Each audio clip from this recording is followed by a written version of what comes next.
The glorious King of Tantras, equal to the sky.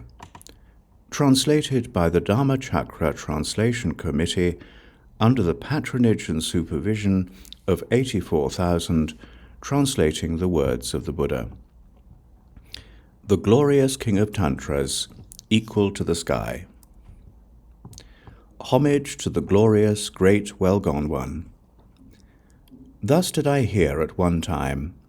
The Blessed One was dwelling in the Vaga of the Hevajra Queen, the awakened body, speech, and mind of all thus gone ones.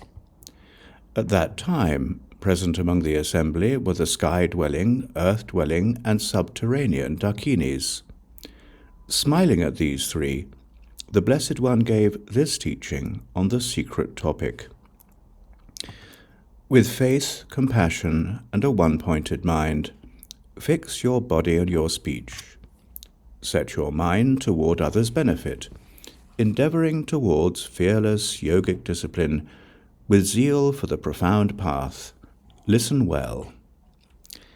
ḍākinis, to you I will explain your distinctive characteristics.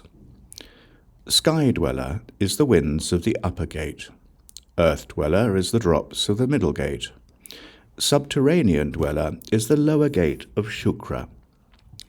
These three gates are awakened body, speech, and mind.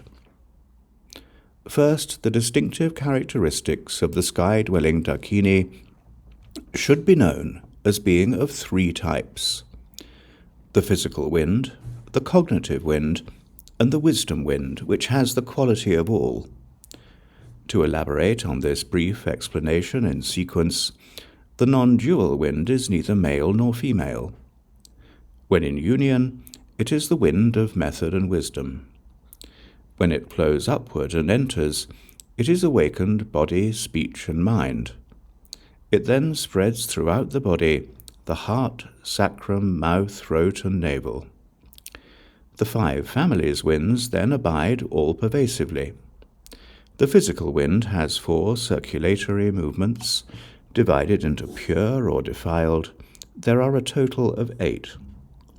Each of these corresponds to one of 8 3-hour periods. Each 3-hour period can be divided into 2 circulations. The circulations of wind are 16 in number. Each circulation takes 2 hours. In each hour there are 2 dandas. In terms of the winds, the dandas number 64. Similarly, there are 32 hours, which can be divided into 21,600 and so forth. These winds are a mix of mental and non-mental. In its coarse and subtle aspects, the wise should take hold of the mount of the mind, the steed of the mind, concepts of grasper and grasped. When these two, grasper and grasped, have ceased, the winds come to rest at the center. By itself, this is the wind of Vajra wisdom. When divided, it has 2 aspects, method and wisdom. It is the nature of the sky-dwelling ḍākinī. This should be studied by those who know the pith instructions. By means of their qualities, faults, and indications, one must know the distinctive characteristics of the winds, along with all their supports. There is the curved one, along with the one on the left. These have the shape of a bow. They are the paths of the physical wind. Through the paths of direct sensory perceptions, one should strive diligently to understand the various geographical features, Mount Sumeru and the 4 continents, the sun and moon in the north and west, orbiting to the south, the cycling of method and wisdom, and so forth. These are stabilized by the physical wind. Due to the cataracts of ignorance, the jewel of the mind has become stained. This is the conceptual wind. This wind is itself the path. There are the right channel and left channel, their forms similar to a coiled snake. For one who focuses on yoga, the conceptual winds cease in their place. Self-awareness, which is primordially unarisen, is itself the wind of Vajra wisdom, supported by the channel in the center. Kundalini is like its chariot. The domain of its activity is the wisdom of self-awareness. One who strives to remain there will apprehend self-awareness, because the sky-dwelling ḍākinī has the nature of these winds. They are themselves the Vajra path. Next, I will explain the earth-dwelling ḍākinī.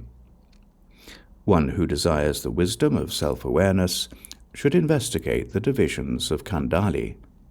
First is the natural Kundalini. Second is the inner heat Kundalini. Third is the Kundalini of union. Likewise, there is the naked Kundalini. These categories are also subdivided as follows. There are naked inner heat, extreme inner heat, and the perfect inner heat of union with another. These should be applied to all the above categories. There are naked, very nakedly naked, and so forth. All of these should be applied to each. Divided, there are 12 aspects and branches, 48 in number. This is the nature of earth-dwelling ḍākinī, 72,000 and so forth. Mere fierce fire produced from elsewhere is the antithesis of this subtle inner heat. The tips of 120 hairs and the tips of 32 hairs, the 5 pairs and the 3 main ones. The place where these 3 unite is the size of a mustard seed. The relative widths of the central, right and left, and the twofold distinctions should all be known. There are places where they naturally reside, as channels that are clear and those that are impure. Also the channel knots similar to letters. These are known as the primordial sound. They are the nature of the earth-dwelling ḍākinī. Learn their locations and so forth from other sources. These instructions are a precious jewel. Everything arises in dependence on them. There are mistaken lineages, mistaken placements, and mistaken measurements, shapes, colors, numbers, and so forth. There is no attainment from mistakes. The nature, which is free from those mistakes, is the attainment of the earth-dwelling ḍākinī. She is the support for them all. Next, the nature of the subterranean ḍākinī will be correctly and excellently explained. There are 3 types of awakening mind. The first is suchness mind. This is beyond the scope of expressible knowledge. The second is the self-aware awakening mind. Like a crystal, its appearance is conditioned. The third is the physical awakening mind, sandalwood and camphor. These are described in 2 ways, ultimate and conventional. What moves by way of karmic winds and karmic fires is conventional awakening mind. What moves by way of wisdom, winds, and wisdom fires is the ultimate awakening mind. They have these stages, pure and impure. They should be distinguished through shapes and through colors. Not moving through the karmic winds, not burning through the karmic fires. Its attributes are similar to snow. The indestructible drop has the form of hum. Like a jasmine-colored gem, glossy white and resplendent, it arises as the body of great bliss. This is the ultimate awakening mind. As for the red one, naturally clear, there are 4 common distinctions. These are wisdom, awakening mind, and the 2 inferior ones, which are their opposites. The latter 2 abide at the lower door. They give rise to cyclic existence, when they are spurred to movement through negative conditions. Therefore, the attributes of the drops must be known in their ultimate and their conventional aspects. There is no attainment from mistaken causes, nor likewise from mistaken conditions. These can be known from the teacher's words. The ultimate is not an object engaged by the mind. The conventional has the feeling of bliss as its object. Its nature is the subterranean ḍākinī. She is the unshakable meditation on the three Vajras. She herself is Vajrasattva. The meaning of the letters, the branches, the condensed meanings, the general meaning, the hidden meaning, and the ultimate meaning, the varieties of conventional phenomena, arise from the mind. Like a jewel and like a symbol, the varieties of ultimate phenomena arise on the basis of non-conceptual awareness. The rali and kāli, along with the neuter phonemes, should be analyzed through these 6 modes. The letter marking the final sound is inconceivable. There are 3 types of branch: cause and result, signifier and signified, and expression and expressed. To briefly explain their opposites, there are 3 vehicles. The rest is the mundane. These should be understood as common. These divisions should be known for oneself. The hidden comprises the classifications of initiations and mantras. There are 4 types of mantra and 2 kinds of initiation. Dharmas are of 2 types, general and particular. All these attributes should be known from the mouth of the Guru. The types of fit and unfit vessels should also be well analyzed by the Guru. When suchness is correctly realized, there is no teacher and nothing is taught. Concentration and so forth become unceasing, and Buddhas arise in various forms. They turn the various wheels of the Dharma, performing the 12 deeds and so forth. For the lesser disciples, there is action tantra. For the rest, there is actionless yoga. After that, yoga is also taught. Inner yoga is for the rest. After that, there is Yoginī Tantra, using the churning stick of method and insight. With the essence of wisdom at its tip, the non-dual awakened mind is churned. From it comes nectar of 24 tastes. This is known as the flow of precious jewels. From this, all mundane and supramundane attainments will arise. Just as unchurned milk will not give rise to what is desired, likewise neither from many years of effort nor suddenly will attainments arise. Therefore, there are 24 jewels which taste like nectar and have the form of a lion. Their sacred sites are also 24, blessed by awakened body, speech, and mind, entrusted to 24 ḍākinīs. They were sealed with 4 seals, carefully concealed and carefully disseminated. If the seals are broken, the sacred vows are corrupted. The natures of the mantras, visualized forms, and realizations are the natures of awakened body, speech, and mind. These are constantly misconstrued as having an essence. There are 2 kinds of mantra, 2 kinds of realization. Visualized forms should be similarly understood in 2 ways. The classifications and the divisions of each should be learned from the Guru: outer, inner, hidden, and final. These are the 4 seals of all tantras. This classification should be analyzed by the wise. When these are understood, the yogi possesses tantra and hindrances are transcended. This is natural khandali.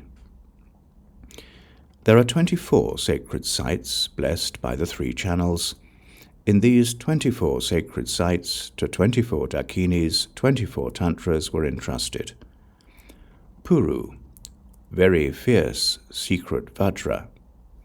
Jaru, fierce eye, the secret is severed. Oru, the bright one not pervaded by thought. Aru, the tip of the nose is equal to space. Guru, teaching the great space of the intellect. Raru, the body, speech, and mind of a dwarf. Deru, Lanka, jewel garland. Maru, dark woods, great vow. Karueru, great power. Oru, terrifying secret wisdom. Triru, powerful winds, wisdom garland. Koru, beer is consumed, wisdom blazes. Karushyama, garland of the moon. Laru, blazing with wealth and appeal. Karu, horse ear, the wheel of the sun. Herukaka, victorious wisdom. Preru, secret place of ḍākinī's strength. Grirukanda, secret, blazing with fire. Saru Shondi, secret nectar. Suru, the wheel ornamented with a cemetery. Naru, very heroic, victorious Vajra. Siru, great power and victorious wisdom. Maru, this area confers victory over attachment. Kuru, enthusiastic ḍākinīs assemble.